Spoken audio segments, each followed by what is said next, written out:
Welcome back to the channel. Today we're diving step by step into a severe parasitic battery draw that's completely killing this battery. When we hook up our digital multimeter in series with the negative terminal, we're seeing a massive drain fluctuating between 1.7 amps up to nearly 3.5 amps. Before settling right around 2 amps, our battery tester printout confirms the damage on this 70Ah battery at 12.28 volts and just 303 cca out of its 600 cca rating. This persistent draw has severely degraded the battery's state of health.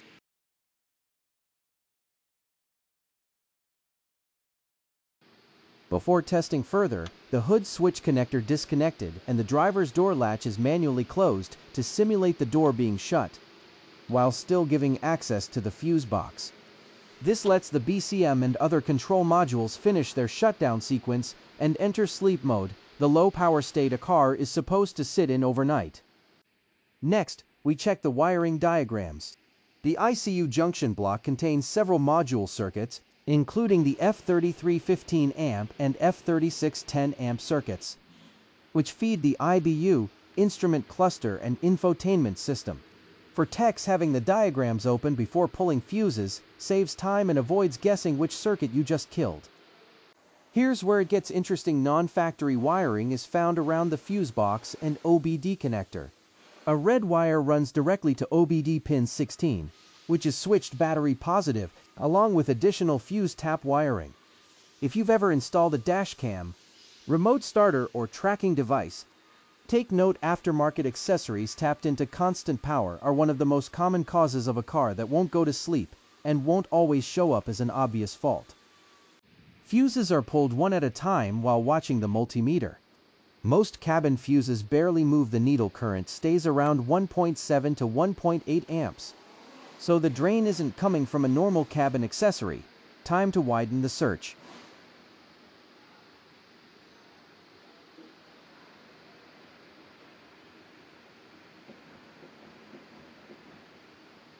The investigation moves to the underhood fuse box, and this is the breakthrough moment. Pulling one 10-amp fuse drops the current from about 1.75 amps to almost zero. Putting it back brings the drain right back. That confirms the fault lives on this exact circuit.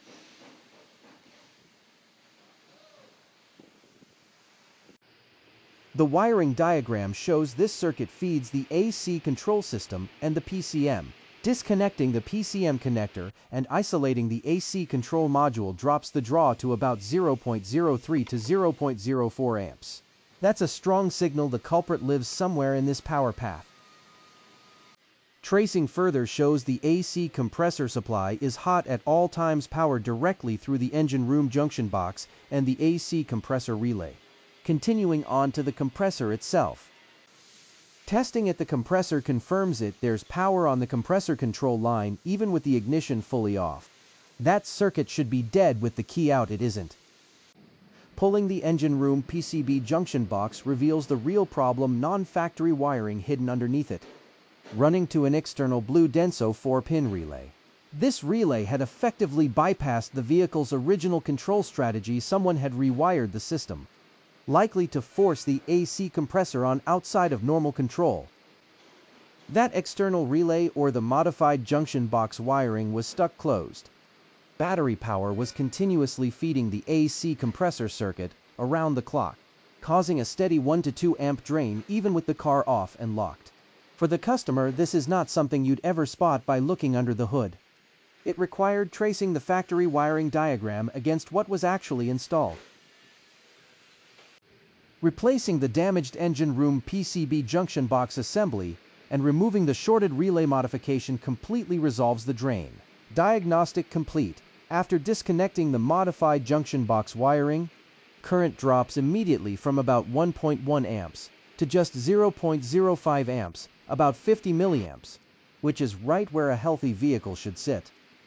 So, here's the takeaway for owners and techs alike. Don't replace the battery just because it's dead. A battery that keeps failing is often a symptom, not the disease. Measure the parasitic current first.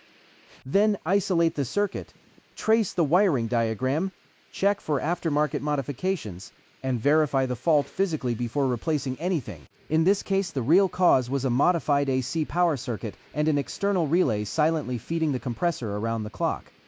One small hidden wiring change was enough to create a major battery drain problem, and enough to keep killing new batteries until someone actually diagnosed it instead of just swapping parts. If you found this diagnostic case useful, follow Automobile Tech for more real-world automotive electrical, CAN, LIN, ECU and diagnostic case studies.